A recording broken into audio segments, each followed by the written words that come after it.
Hey, hey, hey.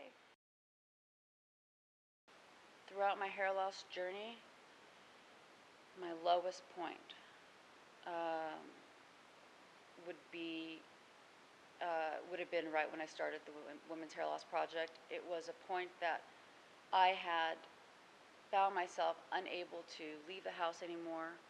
I had developed so much anxiety about being around people that if I had to go to the grocery store, I went at 6 o'clock in the morning when they opened and ran around the store with a cart to grab all my items and get back home to my couch.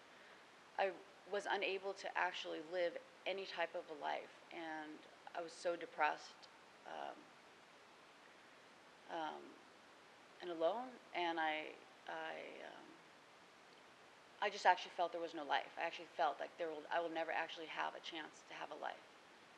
That's why I started the site.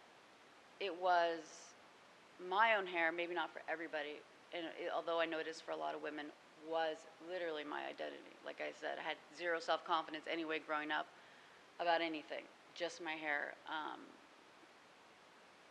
To to have it leave me in a manner which I couldn't control, and me just to be paralyzed to what was happening was crippling, to say the least. That's like an understatement. There was things that I used to think about what I would give up. What would I give up to swap instead of hair loss? And I think that would be shocking for some people, because I was like, well, they got, breasts figured out.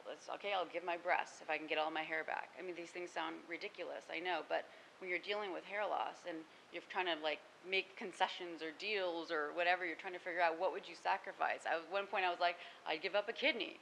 I'd give up a kidney if it meant that I could get my hair back and my hair could stop falling out. I'd give up, 3 of my toes. I mean, there's no end to what I was willing to sacrifice to be able to make that deal with God or whatever and say, if I do this, then you'll let my hair stop falling out and grow back in. I used to say, please let my hair stop falling out and let it grow back in thick and strong. It's the same mantra over and over and over. And I said it in prayer, and I said it in church. I said it in churches around the world. And that wasn't my path, to have my hair grow back. God had a different plan.